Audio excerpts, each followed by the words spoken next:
ओम नमो भगवते वासुदेवाय।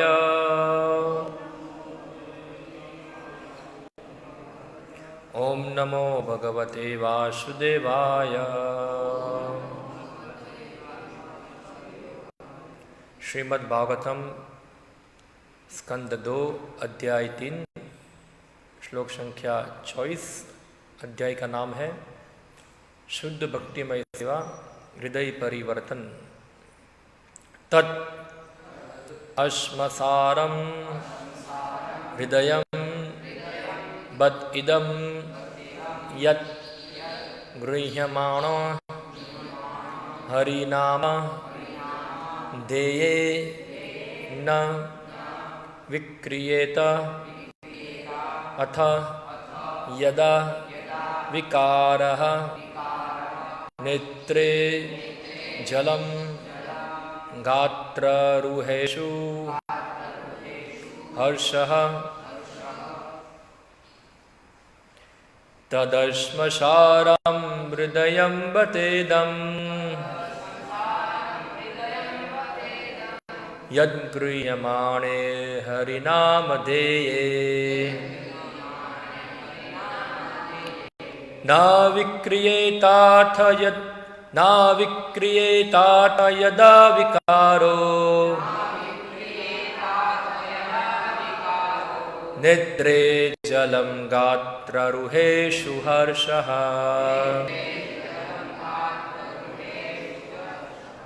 तदश्मसारं हृदयं बतेदं यद्गुह्यमाणेर्हरिनामधेये न विक्रियेताथ यदा विकारो नेत्रे जलं गात्ररुहेषु हर्षः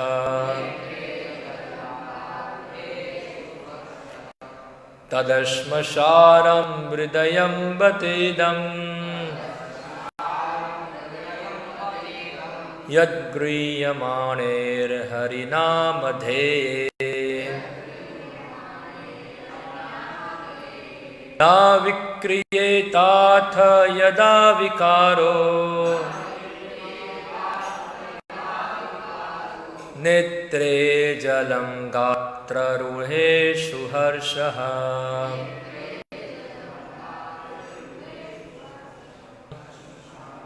फौलाद का बना हृदयम हृदय बद इदम निश्चय ही यह यद दो गृह्यमाणे उच्चारण करने पर भी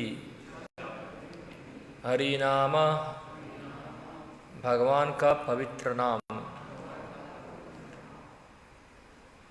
ध्येय मन की एकाग्रता से न नहीं विक्रियेत बदले अथ इस तरह यदा वह विकारः प्रतिक्रिया नेत्रे आँखों में जलम अश्रु गात्ररुहेषु छिद्रों पर हर्षः उल्लास का प्रस्फुटन। अनुवाद एवं तात्पर्य कृष्ण कृपा मूर्ति अभय चरणारिंद भक्तिवेदांत स्वामी श्री प्रभुपाद द्वारा। निश्चय ही वह हृदय फौलाद का बना है जो एकाग्र होकर भगवान के पवित्र नाम का उच्चारण करने पर भी नहीं बदलता। जब हर्ष होता है तो आँखों में आंसू नहीं भराते और शरीर में रोमांच खड़े नहीं हो जाते। तात्पर्य हमें ध्यान देना होगा कि द्वितीय स्कंद के प्रथम 3 अध्यायों में किस तरह भक्ति के क्रमिक विकास को प्रस्तुत किया जा रहा है। प्रथम अध्याय में श्रवण तथा कीर्तन द्वारा इस चेतना के लिए भक्ति के प्रथम चरण पर बल दिया गया है और नवशिष्यों के लिए भगवान के विश्व रूप में उनकी स्थूल अवधारणा की संस्तुति की गई है। ईश्वर की ऐसी स्थूल अवधारणा से जो उनकी शक्ति की भौतिक अभिव्यक्ति के माध्यम से प्राप्त होती है, मनुष्य के मन तथा इंद्रिया आध्यात्मिक बनती है और धीरे धीरे मन उन भगवान विष्णु पर एकाग्र होता है जो प्रत्येक के हृदय में सर्वत्र और भौतिक ब्रह्मांड के प्रत्येक परमाणु में परमात्मा रूप में स्थित है। इसलिए पंच उपासना पद्धति भी कार्य रूप में अपनाई जाती है, जिससे 5 मानसिक प्रवृत्तियों की संस्तुति की जाती है। ये क्रमिक विकास श्रेष्ठ की पूजा को अग्नि, विद्युत, सूर्य, जीवों का समूह, शिवजी तथा अंततः निराकार परमात्मा जो भगवान विष्णु की आंशिक अभिव्यक्ति के रूप में हो सकते हैं, इन सब का सुंदर वर्णन द्वितीय अध्याय में हुआ है। किंतु तृतीय अध्याय में विष्णु पूजा की स्थिति अर्थात शुद्ध भक्तिमय सेवा प्राप्त करने के बाद विष्णु पूजा की परिपक्व अवस्था का वर्णन है, जिसमें यहाँ पर हृदय परिवर्तन की बात कही गई है। आध्यात्मिक संस्कृति की संपूर्ण प्रक्रिया का उद्देश्य जीव के हृदय में परिवर्तन लाना है, जिससे वह परमेश्वर के प्रति नित्य अपने आप को अधीन दास के रूप में समझे, क्योंकि यही उसकी शाश्वत वैधानिक स्थिति है। इस तरह भक्तिमय सेवा की प्रगति के साथ साथ हृदय परिवर्तन का प्रदर्शन संसार पर प्रभुत्व जताने की मिथ्या भावना से उत्पन्न भौतिक भोग की भावना की क्रमिक विरक्ति तथा भगवान की प्रेममयी सेवा करने की प्रवृत्ति में वृद्धि के द्वारा होता है। यहाँ पर विधि भक्ति अर्थात शरीर के अंगों द्वारा आँख, नाक, कान, हाथ, पाँव इत्यादि जिनका वर्णन पहले हो चुका है, की गई नियमित भक्ति पर शरीर के अंगों की समस्त गतिविधियों को प्रेरणा प्रदान करने वाले मन के आधार पर बल दिया जा रहा है। ऐसी अपेक्षा की जाती है कि नियमित भक्ति सेवा करने से हृदय में परिवर्तन अवश्य दिखना चाहिए। यदि ऐसा परिवर्तन नहीं आता तो समझना चाहिए कि हृदय फलाद का बना है, क्योंकि भगवान के पवित्र नाम के उच्चारण किए जाने पर भी यह नहीं पिघलता। हमें सदैव स्मरण रखना चाहिए कि भक्तिमय कार्यों को संपन्न करने में श्रवण तथा कीर्तन 2 मूलभूत सिद्धांत है, और यदि इन्हें ठीक से संपन्न किया जाए तो इसमें हर्ष उत्पन्न होगा, जो आंखों में आंसू तथा शरीर में रोमांच द्वारा लक्षित होगा। ये स्वाभाविक परिणाम है और भाव दशा के प्रारंभिक लक्ष्य है, जो प्रेम या भगवत प्रेम की पूर्णावस्था प्राप्त होने के पूर्व प्रकट होते हैं। यदि भगवान के पवित्र नाम के निरंतर श्रवण तथा कीर्तन से भी कोई प्रतिक्रिया नहीं होती, तो यह समझना चाहिए कि यह केवल अपराध के कारण है। यही संदर्भ का अभिमत है। भगवान के पवित्र नाम का उच्चारण प्रारंभ करते समय यदि भक्त पवित्र नाम के चरणों पर 10 प्रकार के अपराधों से बचने की प्रति सावधान नहीं बरतता, तो यह निश्चित माने कि विरह की भावना आंखों में आंसू तथा शरीर में रोमांच के रूप में नहीं प्रकट होगी। भाव दशा का प्राकट्य 8 दिव्य लक्षणों में होता है। ये है निष्क्रियता, प्रस्वेद, रोमांच, कंठ गदगद होना, कंपन, शरीर का पीला पड़ना, अश्रुपात तथा अंततः समाधि। श्रील रूप गोस्वामी द्वारा विरचित भक्ति रसम सिंधु नामक कृति में इन लक्षणों का तथा स्थायी एवं संचारी भावों का विशद वर्णन किया गया है।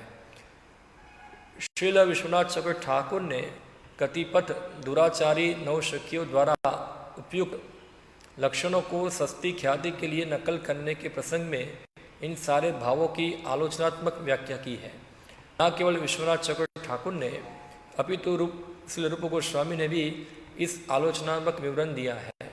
कभी कभी उपयुक्त भावों के 8 लक्षणों की नकल कतिपय संसारी भक्तों यानी कि प्राकृत सहजिया द्वारा की जाती है। किंतु ऐसे छद्म लक्षणों का तब तुरंत ही पता चल जाता है जब छद्म भक्त अनेक वर्जित कार्यों को करते पाया जाता है। कोई व्यक्ति भक्त के चिन्हों से कितना भी अलंकृत क्यों ना हो, यदि वह धूम्रपान, मद्यपान या स्त्रियों के साथ अवैध मैथुन करना, तो उसमें उपयुक्त भाव दशाएं नहीं हो सकती। किंतु ऐसा देखा गया है कि कभी कभी जानबूझकर इन लक्षणों की नकल की जाती है। इसलिए श्रील विश्वनाथ चक्रवर्ती ठाकुर ने ऐसे अनुकरणकर्ता को पाषाण हृदय कहा है। कभी कभी ऐसे लोग ऐसे दिव्य लक्षणों की झलक से प्रभावित भी होते हैं, किंतु यदि इतने पर भी वे वर्जित आदत नहीं छोड़ते तो उनके लिए दिव्य अनुभूति की आशा नहीं की जानी चाहिए। जब भगवान चैतन्य गोदावरी नदी के तट पर कावोर के श्री रामानंद राय से मिले थे, तब भगवान ने ये समस्त लक्षण उत्पन्न हुए थे। किंतु यहाँ पर राय के साथ आए हुए कतिपय अभक्त ब्राह्मणों के होने के से भगवान चैतन्य ने इन लक्षणों को दबा दिया था। अतएव परिस्थितिवश कभी कभी ये लक्षण महाभागवत के शरीर में भी प्रकट नहीं हो पाते। अतएव असली स्थायी भाव भौतिक इच्छाओं के अंत से, यानी कि शांति, प्रत्येक क्षण को भगवान की दिव्य प्रेममयी सेवा में लगाने, अव्यर्थ कालत्वम, निरंतर भगवान के महिमा का गायन के प्रति उत्सुकता, नाम गाने सदा रुचि, भगवान के धाम में रहने के लिए आकर्षण, प्रीति तद वसति स्थले, भौतिक सुख से पूर्ण वैराग्य, विरक्ति, निरभिमानता, मान शून्यता द्वारा प्रकट होते हैं। जिससे ये समस्त दिव्य गुण उत्पन्न होते हैं, उसे ही असली भाव दशा प्राप्त होती है। पाषाण हृदय अनुकरण करता या संसारी भक्तों को नहीं। संपूर्ण प्रक्रिया को संक्षेप में इस प्रकार बताया जा सकता है। पूर्ण रूप से निरपराध होकर भगवान के पवित्र नाम का जप करने वाला तथा प्रत्येक व्यक्ति के प्रति मैत्री भाव रखने वाला प्रगत भक्त ही वास्तव में भगवान के यशोगान का दिव्य आस्वादन कर सकता है। ऐसी अनुभूति का परिणाम समस्त भौतिक इच्छाओं की समाप्ति द्वारा परिलक्षित होता है। जैसा कि ऊपर कहा जा चुका है, नवशिकीय भक्त भक्ति की निम्नतर अवस्था में रहने के कारण ईर्ष्यालु होते हैं और अपने आचार्यों का अनुगमन न करके स्वयं भक्ति के विधि विधानों का आविष्कार करते हैं। फलस्वरूप वे कितना ही भगवत नाम जप का प्रदर्शन क्यों न करें, वे पवित्र नाम का दिव्य आस्वादन प्राप्त नहीं कर पाते। अतएव आंखों में आंसू आना, कांपना, पशीजना या मूर्छित होना, इन सब की भर्त्सना की जाती है।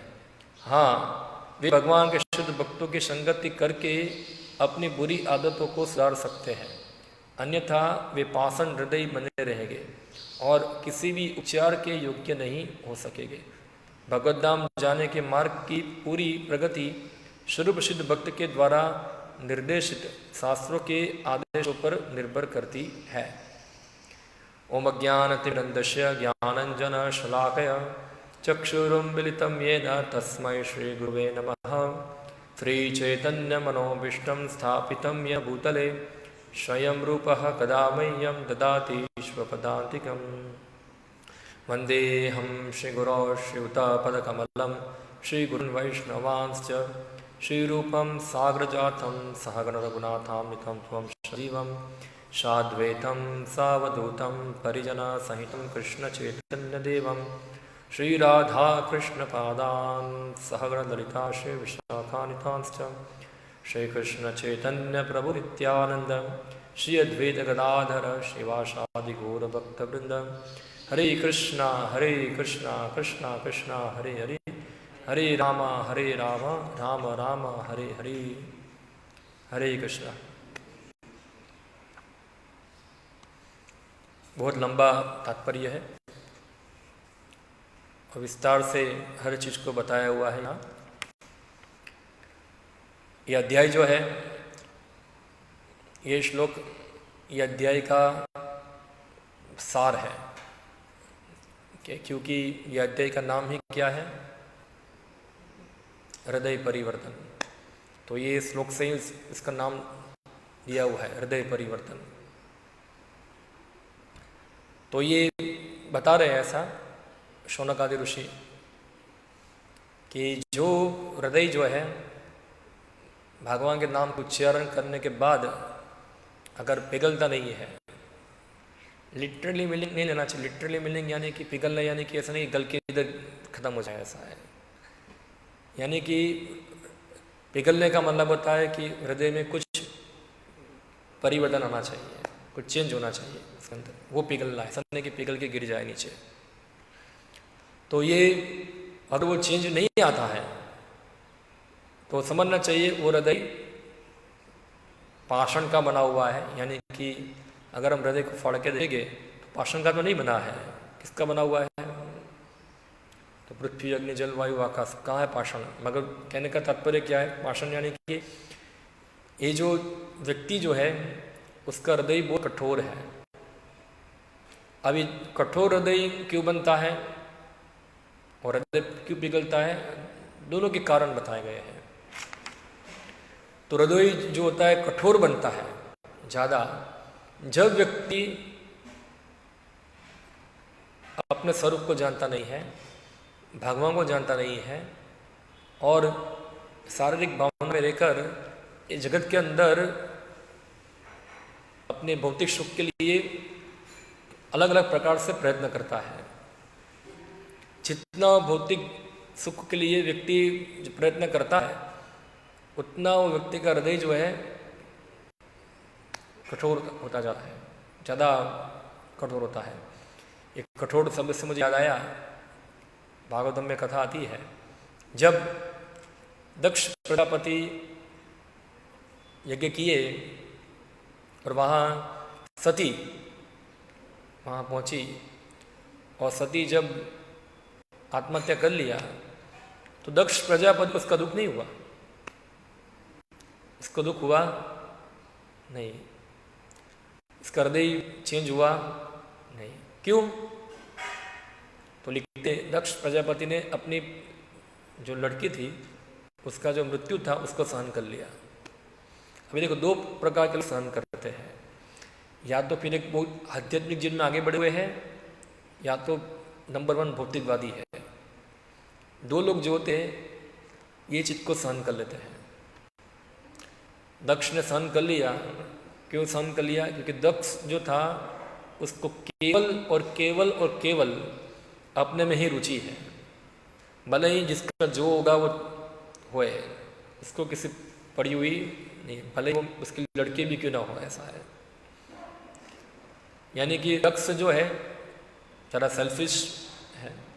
और अगर आप श्लोक पढ़ेंगे तो उसमें बताते हैं कि दक्ष जो थे भगवान विष्णु की ईर्ष्या करते थे, इसलिए अपनी पुत्री का भी जो मृत्यु था उसको सहन कर लिया।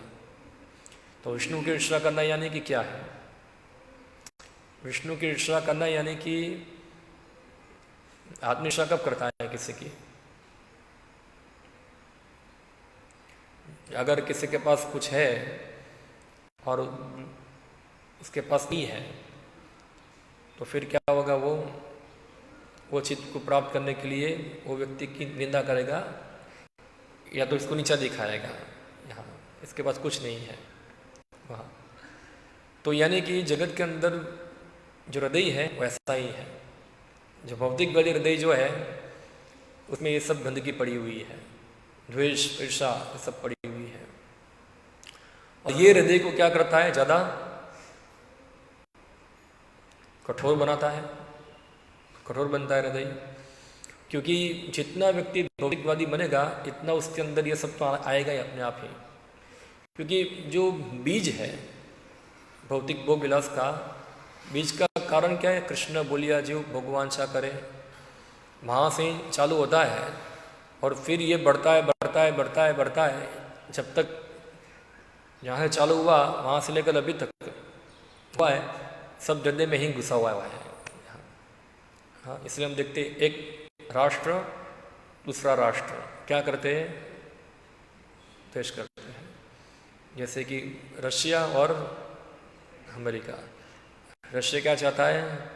हम सुपर पावर बन जाए। अमेरिका क्या चाहता है? हम सुपर पावर बन जाए। उस प्रकार अगर कोई एक देश में भी देखेंगे तो एक तरफ भाजपा, एक तरफ कांग्रेस, या तो फिर आप, तीसरा आ गया अभी, 3। और ऐसे हर क्षेत्र के अंदर स्पोर्ट में जाइए तो स्पोर्ट में भी एक टीम होगी हमारी, जैसा मुंबई 11, चेन्नई टाइगर, क्या सब अलग अलग IPL वाले खेलते हैं ऐसा। तो क्या होता है, यही हम उसको ये कर देंगे, वो कर देंगे। तो ये जो चीज़ क्या है कि जगत के अंदर सबसे ज़्यादा सुख होना, एंजॉय करना।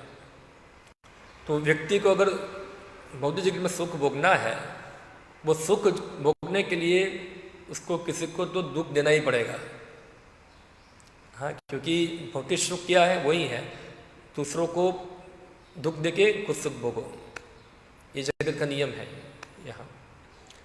और भौतिक सुख में ही है क्योंकि रिसोर्सेस लिमिटेड है और भोग करने वाले ज़्यादा है, और भगवान ने भोग करने के नियम बनाए हैं। पर कुछ तो होगे ही कि जो नियम को तोड़ेंगे, कुछ तो होगे नियम को तोड़ेंगे, और नियम को तोड़ते हैं यानी कि वो ज़्यादा कठोर होते हैं वहाँ।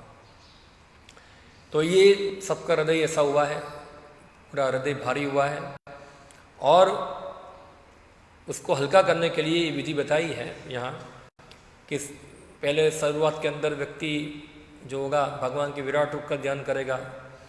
विराट रूप का ध्यान करते उसका मन जो होगा, जो बौद्धिक इंद्र तृप्ति में लगा था, वहाँ से भगवान की जो बहिरंगा शक्ति है जिसमें भगवान अपने आप को प्रकट करते हैं अपने विभूति के रूप में, वहाँ एकत्रित होगी तो ये थोड़ा शांत हो जाएगा यहाँ से।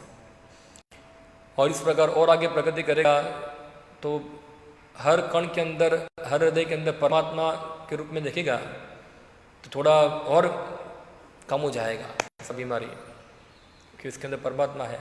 एक पशु को क्यों मारूं मैं, सब परमात्मा है, तो थोड़ा और कम होगा। और जब उसको भगवत साक्षात्कार हो जाएगा तो वो पूर्ण रूप से खत्म हो जाएगा, क्योंकि वो जानेगा कृष्ण भगवान है, हम उनके सेवक हैं, सब भी भगवान के सेवक हैं, ऐसा है। तो ये पूर्ण अनुभूति है। तो 3 प्रकार से आगे बढ़ रहे हैं। तो जो विष्णु भक्ति में परिपक्व अवस्था वर्णन किया है, अगर वो कोई वहाँ पहुँचता है तो उसका परिणाम क्या है? हृदय परिवर्तन, वो हार्ट चेंज होना चाहिए। और हार्ट चेंज होना यानी कि यहाँ बताते हैं हार्ट चेंज होने का मतलब क्या है। हार्ट चेंज का मतलब नहीं है कि हो मेरे हृदय में बहुत सारी भक्ति है। यहाँ अब के श्री प्रभुपाद जी ध्यान से पढ़ेंगे तो बताते हैं, खास करके वो ऐसे भक्तों के बारे में बता रहे हैं जो भक्त इंडिपेंडेंट माइंड वाले हैं, ऐसा है। जो इंडिपेंडेंट माइंड वाले भक्त हैं, आप पढ़ो, यहाँ लिखते हैं श्री प्रभुपाद जी, वो ना तो गुरु, ना तो शास्त्र, ना तो पूर्व आचार्य के मार्गदर्शन में भक्ति का अनुशीलन करना चाहते हैं। उन्होंने खुद की अपनी भक्ति की विधि बनाई हुई है। हाँ, यानी कि वो अपने मन के अनुसार नक्की करते हैं, हाँ ये भक्ति है, ये भक्ति है, ये भक्ति है। ना तो कोई शास्त्रों का रेफरेंस है, ना कोई गुरु का रेफरेंस है, ना साधु का रेफरेंस है। हाँ, अपने मन से कॉन्कोक्टेड विचार को वो लोग भक्ति के नाम से प्रस्तुत करते हैं। तो ऐसे जो होते हैं, कई बार क्या होता है कि वो भक्ति के उन्नत लक्षण जो है उसका नकल करते हैं। जैसे यहाँ लिखा है, आंखों में आंसू आना, शरीर कांपना, और क्या है, हर्ष होना, गात्र, नेत्र जलम, रोम खड़े हो जाना। अभी यहाँ हमारा आचार्य बताते ये सब लक्षणों की नकल की जा सकती है। हाँ, व्यक्ति उसको ये नकल कर सकता है, और ऐसे ही व्यक्ति दिखा सकता है कि देखो मुझे भगवान के प्रति बहुत क्या है, फीलिंग है, मेरी भावना है, मुझे आंखों से आंसू आ रहे हैं, मेरा रोमांच हो रहा है, अंग काँप रहा है, ये सब दिखाते हैं। मगर ये सब जो बाह्य लक्षणों से वही लोग प्रभावित होंगे जो लोग मूर्ख हैं, जो लोग मूर्ख हैं, जो केवल बाह्य पोशाक से ही व्यक्ति की भक्ति को देखते हैं, यदि बाह्य लक्षण से ही देखते हैं, तो मूर्ख लोग को ही वो मूर्ख के समाज में ही वो ज़्यादा क्या हो जाएगा, प्रतिष्ठित हो जाएगा। हाँ, बहुत उन्नत भक्त है, ऐसा है मूर्ख के समाज के अंदर। मगर आप देखो एक और चीज बताते हैं, जो व्यक्ति के अंदर ऐसी भावना हो रही है ऐसा, बाद में को क्या करता है वो, क्या उसके अंदर पाप कर्म करने की इच्छा खत्म हो चुकी है? उसके अंदर सब प्रकार से भोग विलास करने की इच्छा खत्म हो चुकी है? हाँ, अगर प्रामाणिक है तो बताएगा ऐसा है, अप्रामाणिक होगा तो बोलेगा हाँ ये हृदय शून्य है मेरा, मेरे हृदय में बहुत भक्ति है, कोई भोग विलास की इच्छा नहीं है इसके अंदर। तो अगर भोग विलास की इच्छा नहीं है और ये सब लक्षण प्रकट कर रहे हैं, समझना चाहिए ये व्यक्ति पाखंडी है, ये व्यक्ति चीट कर रहा है। ये एक बार हमारे गुरु महाराज बता रहे थे, ऐसा सब ज़्यादा बंगाल में ज़्यादा होता है, बंगाल ये सब के बहुत आदी है। वहाँ जाएंगे, थोड़ा कीर्तन होगा, थोड़ा होगा, तो वहाँ भाव को दिखाने की स्पर्धा चलती है, कौन कितना ज़्यादा भाव दिखाता है। अगर थोड़ा वो रोएगा उससे ज़्यादा उसको रोना है वहाँ, तो क्या होगा, थोड़ा ज़्यादा भक्ति वाला माना जाएगा ना उसको, वो ज़्यादा अच्छा करेगा तो उससे वो स्पर्धा चलती है ऐसे। फिर दोनों थक जाते हैं, दोनों का गला सूख जाता है, फिर बाहर जाके बीड़ी पीते हैं। गला प्रभुपा जी बता देना, एक गा के गला सूख गया, लाओ थोड़ा बीड़ी पीते हैं, ऐसा है। हिंदी प्रवचन में बताते हैं ऐसे। तो ये ऐसे लोग जो होते हैं बंगाल में, और प्रभुपा जी हमारे गुरु महाराज के गुरु भाई थे प्रभा विष्णु महाराज, अभी तो वो है महाराज, उनके साथ सेवा करते थे। तो एक बार वो रशिया प्रचार करने गए थे, तो वो बता रहे थे, उनको महाराज को बताया ऐसा, जितने भी बंगाली जो है सब रशिया के अंदर पैदा हुए हैं, सहजिया बंगाली है, क्योंकि रशिया में भी इस प्रकार का ही माहौल उन्होंने देखा वहाँ उधर। All Bengali Sahajiyas are born in Russia वहाँ। तो बाह्य दृष्टिकोण से तो बहुत अच्छा दिखता है। जैसे मैं कई बार देखता हूँ, मायापुर में जाते हैं कई बार हम लोग, तो मंदिर में मंगला आरती होती है, जबरदस्त लोग कीर्तन करते, जैसे मंगला आरती खत्म होती है गोविंदा में भीड़ लग जाती है, आइसक्रीम खाने के लिए या तो फिर अन्य चीज़ खाने के लिए पूरा लाइन लग जाता है वहाँ। यानी कि वास्तव में उनको टेस्ट नहीं मिल रहा है, ये उनको टेस्ट मिल रहा नहीं है, वो टेस्ट मिल रहा है ऐसा दिखावा कर रहे हैं, ऐसा वहाँ उनको टेस्ट नहीं मिल रहा है। इसलिए टेस्ट कहाँ ढूंढ रहे हैं, खाने पीने में। अच्छा है तो गोविंदा है चल जाएगा, वरना नहीं होगा तो बाहर जाएंगे कुछ खाने के लिए, कहीं ना कहीं टेस्ट ढूंढ रहे हैं उधर, ऐसा है। तो ये जो चीज़ है हृदय परिवर्तन होना, ये बहुत महत्वपूर्ण विषय है इधर, और भक्ति से होना चाहिए। जैसे क्रमिक विकास है भक्ति का, क्रमिक विकास से ये होता है, आदो श्रद्धा, साधु संग, भजन क्रिया, अनंत निवृत्ति, निष्ठा, रुचि, आसक्ति, भाव और तब प्रेम, ये भाव के लक्षण है ये। तो कितना ऊपर का स्थल है ये। और जो चीज़ यहाँ रोक रही है, प्रभुपाद जी एक और चीज़ बताते हैं, अगर इतना श्रवण कीर्तन करने के बाद भी व्यक्ति के अंदर भाव लक्षण प्रकट नहीं हो रहे हैं, तो समझना चाहिए वो अपराध कर रहा है, ऐसा संदर्भ का मत है। मैं लास्ट टाइम मैंने बताया था, शनिवार को आई थिंक बताया था, वैष्णव अपराध, धाम अपराध, नाम अपराध, सेवा अपराध, ये सब अलग अलग अपराध होते हैं। जनरली क्या होता है कि नए नए भक्त सेवा अपराध हम करते हैं तो भगवान इतना उसको सीरियसली लेते नहीं है, मगर इतने समय आने के बाद भी हम भगवान की सेवा अपराध करते हैं तो ही भक्ति को ब्लॉक करता है। हाँ, ऐसे अलग अलग चीज़ है पूरा जो हमको भक्ति के में ब्लॉक करती है इसके अंदर। क्योंकि इसलिए क्या हमको सीखना होता है, प्रशिक्षण लेना होता है कि क्या हम प्रॉपरली भगवान की सेवा कर रहे हैं या मन में सोच रहे कि मैं अच्छा सेवा कर रहा हूँ। कई बार ऐसा हो सकता है व्यक्ति, जैसे एक उदाहरण है, वो क्या नाम थे हमारे प्रभु जी है, अभी वृंदावन में है, भूरीजन प्रभु, भूरीजन प्रभु नहीं, भूरीजन प्रभु, भूरीजन प्रभु या नाम थे, परमात्मा बता रहे थे। तो एक बार वो जापान के अंदर या चाइना के अंदर प्रचार करते थे। तो उधर क्या, उन्होंने सब दाढ़ी बड़ सब बनाया था, थोड़ा बाल बाल लंबा था उनका। तो वो पूरा प्रचार करें, उनको लगा प्रभुपा जी आ रहे थे, प्रभुपा जी खुश हो जाएंगे हमसे, खुश हो जाएंगे, खुश हो जाएंगे, उसके मन में सोच रहे थे प्रभुपा जी हमसे बहुत प्रसन्न है। जैसे ही प्रभुपा जी आए, सीधा उसको क्या पड़ा, तो पूरा उल्टा ही उसको परिणाम आया उसके सामने आया। ये सब क्या है, ये सब क्या हालत कर दी है इधर। तो ये कई बार व्यक्ति मन में इस प्रकार सोचते हैं। हाँ, तो जो अपराध के कारण क्या होता है, श्रवण कीर्तन होता है, श्रवण कीर्तन में रुचि चली जाती है वहाँ, और श्रवण कीर्तन रुचि चली जाती है तो भक्तिलता क्या हो जाती है, सूखने लगती है, और सूख जाती है तो भक्तिलता को पोषण मिलता नहीं है। पोषण किसको मिलता है फिर, श्रवण कीर्तन कई बार चलेगा, हो सकता है कृत्रिम तरीके से चल रहा है वो, मगर वो जो पानी है वो कौन खा रहा है, उपशाखा, उपशाखा खाएगी। उपशाखा में क्या होगा, तो जीवहिंसा, निषेधाचार, फिर लाभ, पूजा, प्रतिष्ठा, ये सब चीज जो होगी वो पानी खा जाएगी।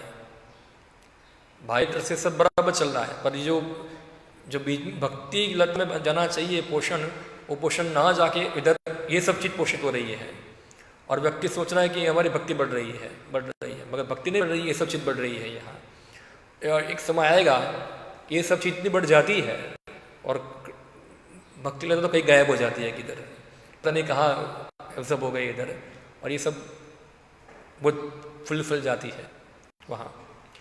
तो समझना चाहिए कि अगर हमारे अंदर ये सब रोमांच नहीं आ रहा है तो अभी हम लोग वो नीचे हैं।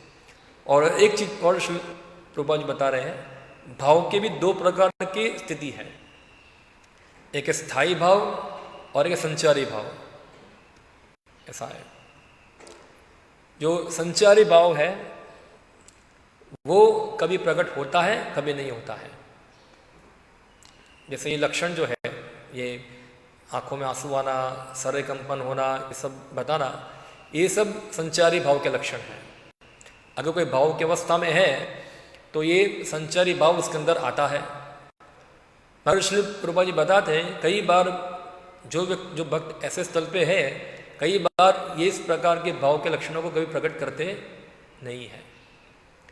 जैसे यहाँ उदाहरण दिया चैतन्य महाप्रभु का, कि जब चैतन्य महाप्रभु रामानंद राय को मिले तो उनके अंदर ये भाव के लक्षण प्रकट हुए थे, क्योंकि वहाँ अभक्त ब्राह्मण थे, इसलिए उसने अपने आप को कंट्रोल कर दिया, अपने को कंट्रोल किया और ये भाव के लक्षणों को छुपा दिया। मगर एक चीज़ और बताते हैं श्रील प्रभुपाद जी, कि जो स्थायी भाव जो है वो तो रहता ही है, वो दिखता है। और स्थायी भाव के लक्षण यहाँ बताए हैं, क्या क्या है तो हमने पढ़ा ये सब। सबसे पहले एक शांति, हाँ शांति यानी कि इसका सभी प्रकार की भौतिक इच्छाओं से विरक्ति होना, कुछ नहीं होना, शांति, ऐसा है। अव्यर्थ कालत्वम, वो अपना समय कभी भी आलतू फालतू में करता नहीं है, हमेशा कृष्ण सेवा में क्या है वो व्यस्त है। अव्यर्थ कालत्वम, नाम गाने सदा रुचि, हमेशा भगवान के नाम रूप गुण लीला परिकर ये सब का कीर्तन करने में उसको रुचि है, उसको रुचि, नाम गाने सदा रुचि। प्रीति तद मदत वसती स्थले, उसका आकर्षण है भगवान के धाम में रहने की, जहाँ भगवान का लीला स्थली है, जहाँ भगवान की पूजा होती है, सब जगह पे। और फिर विरक्ति, उसको किसी भी भौतिक चीज़ों से कोई भी आसक्ति नहीं है, पूर्ण विरक्त है वो, पूरा विरक्ति है। और अंत में मान शून्यता, खुद के सम्मान की थोड़ी भी इच्छा नहीं है, हाँ अमानी ना मान देना, मान शून्यता, ये सब थाई भाव के लक्षण है। ऐसा है, वो तो रहता ही है। अगर किसी व्यक्ति के अंदर ये लक्षण आ रहे हैं तो मानना चाहिए ये व्यक्ति स्थायी भाव में है वहाँ। और बाकी जो संचारी भाव जो है वहाँ वो कभी आएगा कभी नहीं आएगा। तो इसलिए जो ऐसे जो भावों की नकल करते हैं वो लोग ये सबकी नकल कर सकते नहीं है। नकल कर पाएगा कोई शांति भौतिक इच्छा शून्य हो पाएगा, कोई अव्यर्थ कालक्रम कर पाएगा क्या? 2 घंटा सोएगा खाली? इसलिए प्रभुपाद 2 घंटा सोते थे, गोस्वामी लोग 2 घंटा सोते थे और पूरा कृष्ण सेवा में व्यस्त रहते थे। इसके अंदर कौन नकल कर पाएगा उनकी? कौन नकल करने जाएगा? 1 दिन करेगा, 2 दिन करेगा, तीसरे दिन 12 घंटा सोएगा, 24 घंटा सोएगा, नहीं कर सकता वो। हाँ, अव्यर्थ कालक्रम, नाम गाने सदा रुचि, ये सब के लक्षण के नकल कोई कर सकता नहीं है, क्योंकि स्थायी भाव के लक्षण है। वो तो भक्तों के हृदय में रहता ही है वहाँ, जो उन्नत भक्त है। बाकी सब कोई लक्षण कर दिखा देगा ऐसा है वहाँ सब। इसलिए जो आचार्य जो हमारे हैं वो ये सब हमको बता कैसे हर चीज़ को देखना है, वरना हम ऐसे कोई बोगस सहज होगा उसको हम बहुत मान लेंगे, ऐसा है। और हो सकता है कि कोई वास्तव में भक्ति में लगा हुआ है उसको हम बोलेंगे भौतिकवादी है, क्योंकि हमारे पास योग्य दृष्टि नहीं है देखने की उधर। तो इसलिए इस शास्त्र के अनुसार सब कुछ देखना चाहिए। तो हृदय परिवर्तन का मतलब यही है कि हृदय में से अभी हमारे भोग इच्छाएं खत्म होनी चाहिए। ये नेगेटिव चीज़ है भोग इच्छा खत्म होना। और पॉजिटिव क्या है? तो भगवान की सेवा करने की रुचि उत्पन्न होना, लालायित होना, तो ये पॉजिटिव है। और भागवत में बताते हैं वासुदेव भगवती भक्ति योग प्रयोजिता जयंती आशु वैराग्यम ज्ञानम च अहेतुकम, कि भक्ति से ही व्यक्ति के अंदर ज्ञान और वैराग्य दोनों आएगा। अलग से ज्ञान और वैराग्य को संवर्धन करना की आवश्यकता नहीं है। अगर वास्तव में भक्ति में लगा हुआ है तो ज्ञान और वैराग्य उसको फॉलो करते हैं। कैसे फॉलो करते हैं? वास्तविक वैराग्य है, क्योंकि भक्ति कर रहा है, अगर कृष्ण की सेवा कर रहा है तो कृष्ण को जो पसंद होगा वही करेगा, तो वैराग्य तो हो गया, अपना वैराग्य आ गया उसके अंदर, तो वैराग्य हो गया। और ज्ञान तो उसको तो पता है कृष्ण भगवान है, मैं उसका सेवक हूं, तो ज्ञान भी इसको आ गया। तो उसको ये सब अलग से उसको ये सब विधि, ज्ञान मार्ग की विधि या तो वैराग्य पालन करना है तो वैराग्य में रोज खाली 5 टाइम क्या बोलते हैं ऐसे, मैं खाली अभी चावल खा के जीऊँगा, ऐसा है वैराग्य का अभ्यास करता हूँ मैं। करोड़ों साल तक चावल खा के जिएगा अगर, मगर वो भगवान की सेवा में नहीं बढ़ेगा तो उसका वैराग्य अधूरा है, वैराग्य नहीं है, ऐसा है। क्योंकि भगवान की सेवा से ही वैराग्य आएगा। क्योंकि क्या होता है कि भगवान की सेवा में तपस्या होती है शुरुआत में, नो डाउट।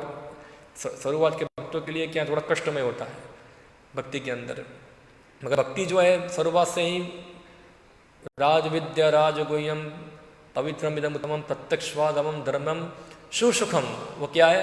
सुखपूर्वक पालन किए जाने वाली है। मगर शुरुआत में क्या थोड़ा, क्योंकि हमारी आदत ऐसी है, थोड़ा कष्ट में लगता है हमको, थोड़ी ज़्यादा लगती है। मगर कृष्ण सेवा के अंदर जो कुछ भी हम करते हैं तो कृष्ण सेवा वास्तव में हम करेंगे तो हमको हमारी इंद्रिय तृप्ति छोड़नी ही पड़ेगी।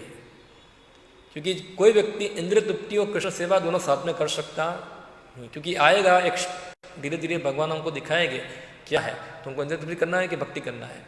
कि भक्ति करने में क्या हमको छोड़ना पड़ेगा सब चीज़, जो चीज़ हमको अच्छी लगती है वो हमको छोड़नी पड़ेगी। हाँ, क्योंकि ये भक्ति के अनुकूल नहीं है। ये अभी जो लोग मेंटल प्लेटफॉर्म पे है, जो मन के रथ पे सवार है, वो क्या करेंगे? जब भक्ति की कुछ चीज़ अच्छी है उसको करेंगे और वहाँ से जी भर गया फिर दूसरा पकड़ लेंगे। जैसे हमारे गुरुमात उदाहरण दे रहे थे, ऐसा एक ब्रह्मचारी था सैलम मंदिर के अंदर, रशिया से आया था, रशिया का भक्त था। तो महा मंदिर का नियम है, जो भी भक्त आए नया, चाहे नया ज्वाइन करे या दूसरे मंदिर से आए, उसके लिए एक बेसिक डोज है, बेसिक एक पद्धति है, उसको फॉलो करना है। जो नया भक्त आता है उसको कम से कम कुछ समय के लिए पहली सेवा है टॉयलेट क्लीनिंग, उसको करना है। हाँ, टॉयलेट क्लीनिंग करना है। और फिर सेकंड सर्विस जो है, उसके बाद जो गैजेट हो जाएगा आगे जाके थोड़ा डीप हो जाएगा, सेकंड सर्विस है बर्तन सफाई। और बर्तन यानी कि कैसे बर्तन, बड़ा बर्तन का पहाड़ होता है वहाँ। और ब्रश क्या है, तो ब्रश नहीं है वो क्या बोलते हो उसको, नारियल का कुचा और राख, दोनों साफ करना है। बड़े बड़े पॉट होते हैं, ऐसा साफ करना है, दो चीज़ है। और उसमें परिपक्व हो जाता है तो बाद में उसको अन्य अन्य सेवाओं में आगे एंगेज करते हैं। तो एक वक्त था, अभी आया, थोड़ा समय हुआ, वो महाराज को मेल करके बोलते हैं, महाराज आई वांट टू प्रीच, मुझे पुस्तक वितरण करना है, मुझे ये करना है। महाराज बोले ठीक है, थोड़ा समय रहो, बाद में धीरे धीरे तुमको इस सेवा में लगाएंगे, अभी इतना फॉलो कर लो, कम से कम इतना है। तो बाद में थोड़े दिन के बाद वापस मेल लिखा, तो भाई महाराज बोले ठीक है, अभी उसका कुछ करना पड़ेगा। तो उसने वहाँ के टेम्पल प्रेसिडेंट को मेल लिखा और बोला कि इसको इच्छा है थोड़ा, तो ठीक, को लगा दो अभी इसके अंदर, देखो क्या है। तो थोड़ा दिन किया, थोड़ा दिन के बाद दूसरा मेल किया उसने महाराज को कि मुझे मेरे देश में जाना है, यहाँ नहीं रहना है, ऐसा है, मैं वहाँ जाके कुछ करना चाहता हूँ। यानी कि फिर महाराज बता रहे कि ये ऐसी जो भक्त है वो क्या है, किसके स्थल पे थे, मन के स्थल पे थे। क्योंकि जो सर्विस उसको मिली हुई है, हाँ, वो सर्विस अगर वो करता है तो उसमें उसकी परफेक्शन है, मगर वो क्या है, ये कर लो, वो करो, ये कर लो, ये कर लो, ये कर लो, कोई स्टेबिलिटी नहीं है उसके अंदर, मन के स्तर पे है, ऐसा है। जैसे व्यक्तियों का हृदय परिवर्तन नहीं होता है, क्योंकि वो हमेशा कहाँ मुझे मिलता है करने के लिए, ये मिलता है, ये कर लो, कहाँ मुझे मिल रहा है, ये कर लो, ऐसा नहीं है। इसलिए सबसे पहले मन को दमित करना होता है। इसलिए यहाँ बताया श्रील प्रभुपाद जी इधर कि व्यक्ति को कभी भी भक्ति के स्पेकुलेशन, नियमों का स्पेकुलेशन करना नहीं चाहिए, उनको पूर्व आचार्य गुरु के मार्गदर्शन भक्ति करनी चाहिए, ऐसा है, तभी वो हृदय परिवर्तन आएगा, वरना नहीं आएगा, ऐसा है। तो ये एक प्रैक्टिकल व्यवहारिक पद्धति है ये, ऐसा है, प्रैक्टिकल हो सकता है उसके अंदर। और जो व्यक्ति ये प्रोसेस में जुड़ता है तो हम देखते हैं कि उसका हृदय परिवर्तन धीरे धीरे होगा ही। तो जैसे ही कुछ विधि विधान में गड़बड़ी किया, रुक गया, तो प्रैक्टिकल प्रोसेस है ये। तो यहाँ श्रील प्रभुपाद जी पूरा स्पष्ट बता रहे हैं ऐसा कि इसलिए भक्ति योग को निरपराध भाव से पालन करना है। इसलिए हमको जानना पड़ेगा अपराध क्या है, सुनना पड़ेगा हमको क्या अपराध है क्या नहीं है, समझना पड़ेगा, फिर अपने आप को रोकना है।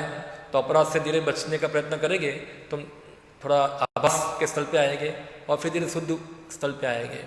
मगर हमको पता नहीं क्या अपराध है क्या नहीं है तो हम अपराध को सेवा मान लेंगे। सही, कई बार वही सेम गुरु महाराज बताते हैं ऐसा। उनका एक लेक्चर है विष्णु सहस्त्र नाम के ऊपर, उससे बता रहे थे कि भगवान का एक नाम बताया, अच्छा नाम था कि हमेशा भक्तों का भगवान जो है वो उनका अच्छा प्रयास देखते हैं, वो एक भगवान का लक्षण है, इस विषय के ऊपर बता रहे थे। तो महाराज उदाहरण दिया कि कई बार भक्त जो है भगवान की सेवा में कोई अपराध भी करेंगे, भगवान वो उसको देखते नहीं है, उसकी सेवा को देख लेते हैं, थोड़ी सी सेवा को भी वो देख लेते हैं। मगर महाराज बताए ऐसा कि भगवान की तरफ से कंसेशन है, हमको ऐसा सोचना नहीं है। क्योंकि महाराज बताते मैं गुरु हूँ, मुझे पता है, क्योंकि भाई बहुत सारे शिष्य सेवा करने आते हैं मेरी, मगर वो सेवा नहीं करते, वो मैस करते हैं, ऐसा है, ऊपर से मेरा काम बिगाड़ते हैं, ऐसा है। तो कई बार मैं भी इसको छोड़ देता हूँ कई बार, ठीक है, मगर यह हमको सीखना है। क्या है, हमको सीखना है, प्रशिक्षण लेना है। भगवान तो महान है, वो तो हमेशा वो अच्छी चीज़ को ही ग्रहण कर लेते हैं भक्तों से, मगर भक्तों को ऐसा नहीं सोचना चाहिए कि भगवान महान है, इसे चल जाएगा, ऐसा है। ठीक है, शुरुआत में धीरे धीरे पहले से हमारी गलती होती है, मगर ये शुभ शास्त्र दिए गए हमको, आचार्य सब बताते कैसे हम भगवान को अच्छी तरह से हम कार्य कर, उनकी सेवा कर पाए वहाँ। और कोई चीज़ में कन्फ्यूजन है तो हमको परामर्श करना चाहिए इसके अंदर, हमारा खुद का स्पेकुलेशन करना चाहिए नहीं, तो फिर वो बर्बादी होगी उससे। ओके, हरे कृष्णा। किसी कोई प्रश्न हो तो कमेंट हो पूछ सकते हैं विषय के ऊपर। ओके, हरे कृष्णा। श्रीमद् भागवतम की जय, श्री प्रभुपाद की जय।